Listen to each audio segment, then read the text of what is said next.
지난 2014년 브라질 월드컵의 대참사 이후 홍명보 감독이 곤혹을 치렀었는데요. 홍명보 감독의 땅 구입 논란이 확산되며 파장을 일으켰었습니다. 한 매체는 홍명보 감독은 월드컵을 앞두고 수도권으로 수차례 땅을 보러 다닌 사실이 확인됐다고 보도했었습니다.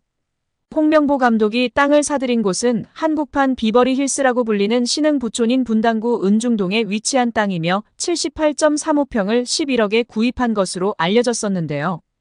은중동은 한국판 비버리 힐스라 불리는 신흥 부촌으로 특히 서울 강남권과 곧바로 연결되는 경부고속도로를 탈 수 있어 기업인들의 새로운 둥지로 떠올랐던 곳입니다.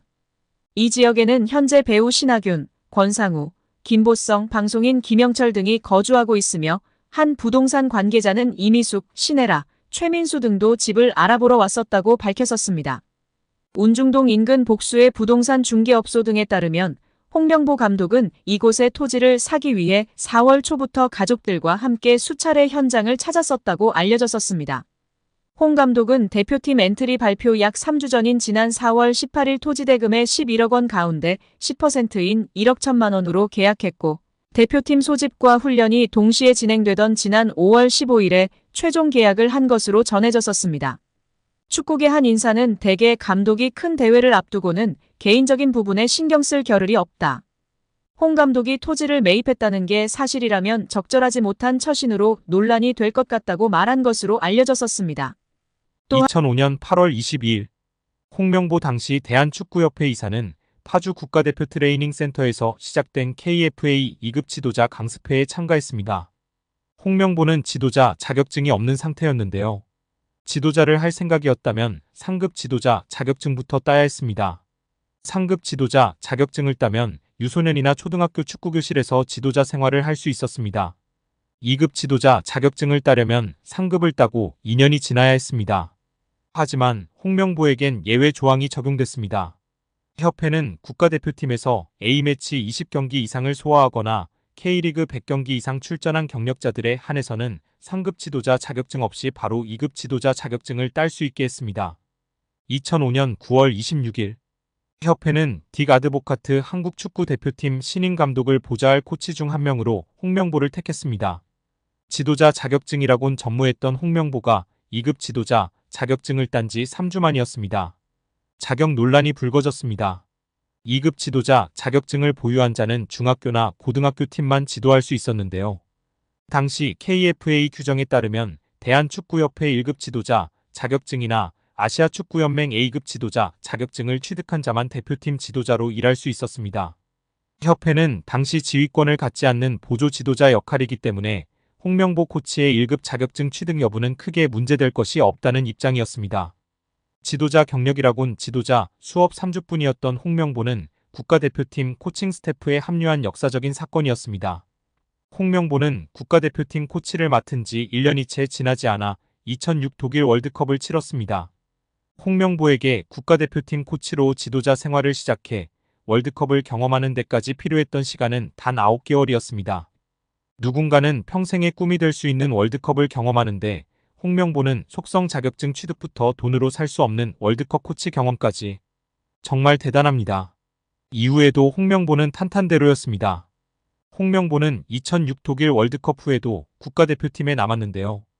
홍명보는 국가대표팀 코치로 2007 아시아축구연맹 아시안컵, 2008 베이징 올림픽을 차례로 경험했습니다.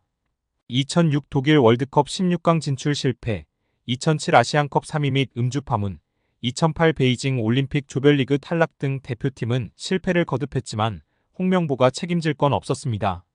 홍명보는 2008 베이징 올림픽을 마친 후 감독 생활을 시작했습니다. 많은 축구 팬들이 알고 계신 것처럼 2010 광저우 아시안게임에서 한국은 한 수 아래로 평가받았던 UAE와의 준결승전에서 연장 접전 끝에 0대1로 졌습니다. 한국은 이 대회에서 3위에 머물며 홍명보의 경질이 예상되었습니다.